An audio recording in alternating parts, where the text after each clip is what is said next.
बच्चों, आज हम आप मिलकर सामाजिक विषय का अध्ययन करेंगे। सामाजिक विषय में हमारा इतिहास और इतिहास का पहला पाठ यूरोपीय शक्तियों का भारत में आगमन। बच्चों, इस पाठ में हम पढ़ेंगे कि कैसे यूरोपीय जो कुछ राष्ट्र थे जो भारत में आए, क्योंकि भारत शुरू से ही बहुत समृद्ध देश था। यहाँ के मसाले जिसमें काली मिर्च, इलायची, सूती रेशमी वस्त्र आदि यहाँ से ये सामान ले जाते थे और अपने देश में बेचते थे। तो आइए बच्चों, यूरोपीय शक्तियों का भारत में आगमन। प्राचीन काल से ही भारत का विदेशों से संपर्क रहा है। 16वीं शताब्दी से भारत से व्यापार करने के लिए यूरोपीय शक्तियों ने भारत आना प्रारंभ किया, जिसमें पुर्तगाली, डच, फ्रांसीसी और ब्रिटिश प्रमुख थे। भारत और यूरोप के मध्य व्यापार जल और थल द्वारा होता था। इन मार्गों की संख्या 3 थी। प्रथम मार्ग फारस की खाड़ी से होता हुआ समुद्री मार्ग था। इस मार्ग से इराक, तुर्की, वेनिस और जिनेवा से व्यापार होता था। दूसरा मार्ग लाल सागर से अलेक्जेंड्रिया का था, जहां से समुद्र द्वारा वेनिस और जिनेवा को जाया जाता था। तीसरा मार्ग मध्य एशिया से मिस्र और फिर यूरोप के लिए था। इस प्रकार से यूरोप के सभी क्षेत्रों में भारत की वस्तुओं के वितरण के लिए वेनिस और जिनेवा प्रमुख व्यापारिक केंद्र थे। इटली ने भारत की प्रमुख वस्तुओं के व्यापार पर अपना एकाधिकार जमाए रखने के लिए यूरोप की शक्तियों की व्यापार में हिस्सेदारी को रोक दिया।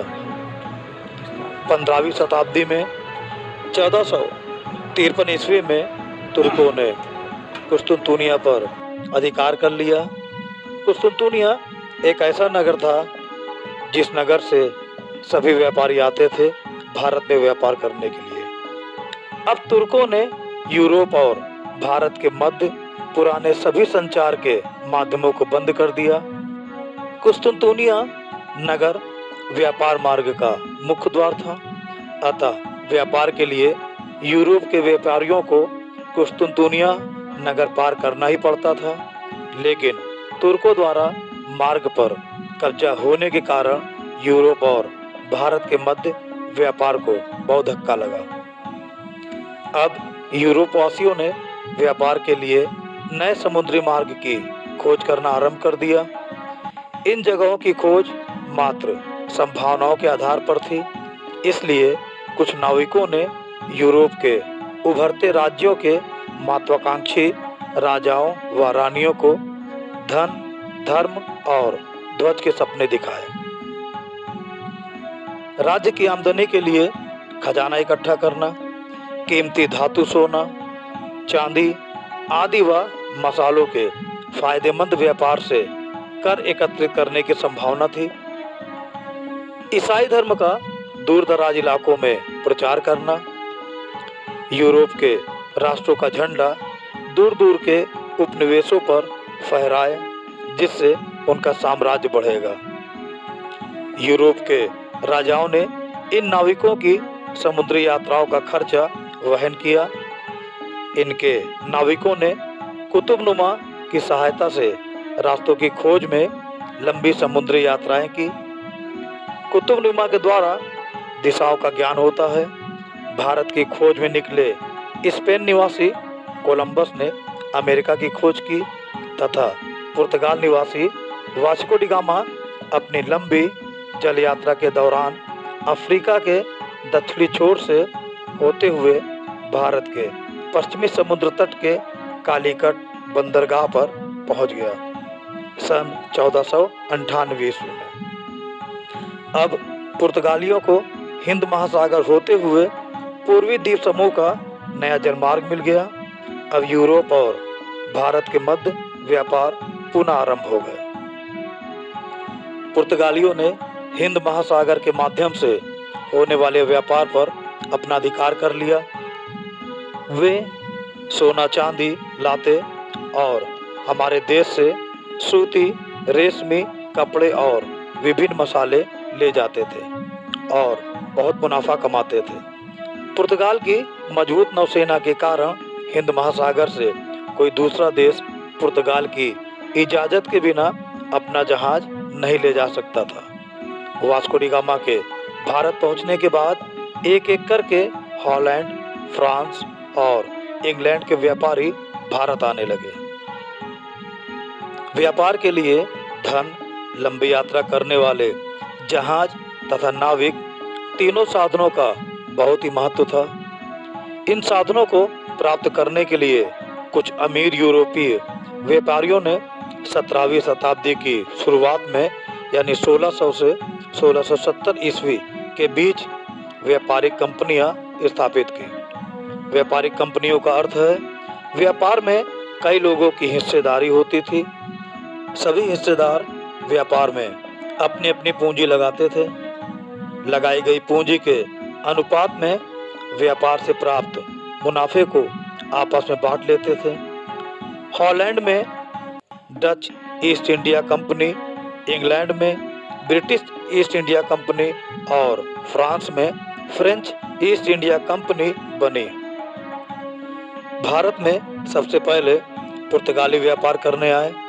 उन्होंने पश्चिमी समुद्र तट पर गोवा, दमन द्वीप में अपने व्यापारिक केंद्र स्थापित किए।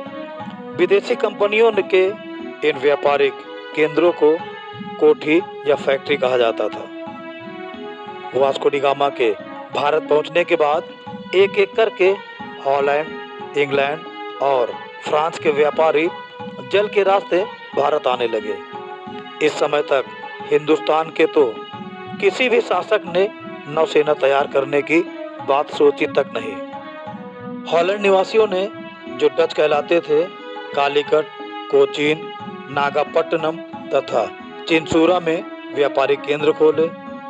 फ्रांसीसियों ने मछलीपट्टम, पांडिचेरी, चंद्रनगर, माही स्थानों में अपने व्यापार के मुख्य केंद्र बनाए। अंग्रेजों ने अपने को केवल समुद्र तट तक ही सीमित नहीं रखा, बल्कि सूरत, कैम्बे, अहमदाबाद, आगरा, भड़ौच, पटना, कासिम बाजार स्थानों पर व्यापारिक केंद्र बनाए। भारत में यूरोप के सभी देशों के व्यापारी पुर्तगालियों के हाथ से व्यापार छीनने की होड़ में लगे रहते थे। उनकी कोशिश रहती थी कि वे भारत में कम से कम कीमत देकर सामान खरीद सके, फिर वे इस सामान को यूरोप में अधिक से अधिक दाम पर बेचकर मुनाफा कमा सके। उन्होंने पाया कि सूरत, मछलीपट्टनम जैसे बड़े बंदरगाहों पर जो सामान व्यापारियों द्वारा बिकने लाया जाता है वह महंगा मिलता है। इसलिए यूरोप के व्यापारी गांव-गांव में अपना आदमी या एजेंट भेजकर सीधे कारीगरों से माल खरीदने की कोशिश में रहते ताकि सस्ता माल मिले।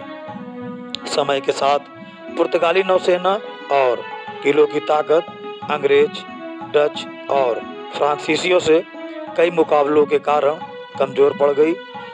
कुछ समय तक किसी एक का भारत के व्यापार पर अधिकार नहीं जम सका। उन्होंने बादशाहों व राजाओं के पास अपने अपने प्रतिनिधि या दूत भेजे और भारत में खुलकर व्यापार करने की इजाज़त मांगी। अनुमति प्राप्त करने के लिए ये खुशामद भी किया करते थे। फलस्वरूप राजाओं ने अधिकार पत्र यानी फरमान जारी किए। व्यापारियों के दूतों ने कुछ करों को न देने की छूट मांगी। इसके बदले में उन्होंने बादशाहों व राजाओं को नवीन वस्तुएं भेंट की। राजाओं के मन में यह आशा थी कि उनके राज्य का खजाना बढ़ेगा तथा करों में छूट देने से उनके राज्य में ज़्यादा व्यापार आकर्षित होगा और राज्य खूब फले फूलेगा। इससे और अधिक कर मिलेगा। हिंदुस्तान के राजाओं के मन में यूरोपीय व्यापारियों की तरफ से मिलने वाली धमकी का असर भी था। पुर्तगाली नौसेना का मुकाबला दूसरे यूरोपीय देशों की सशक्त नौसेना ही कर सकती थी और हिंदुस्तान के जहाज़ों को पुर्तगालियों के खतरे से सुरक्षा की ज़रूरत थी। अंग्रेज, फ्रांसीसी व डच कहते, व्यापार की छूट दोगे तभी हम हिंदुस्तानी जहाज़ों की सुरक्षा की गारंटी देंगे, नहीं तो मौका मिलने पर उन्हें लूटा व डुबोया जाएगा। इन नीतियों व स्थितियों का फ़ायदा उठाकर यूरोप के व्यापारियों ने हिंदुस्तान में व्यापार से खूब लाभ कमाया। उन्होंने कई कर ना देने की छूट मिली। ज़मीन खरीदकर उन्होंने अपने गोदाम, घर, बंदरगाह और अपने अपने किले भी बनाए।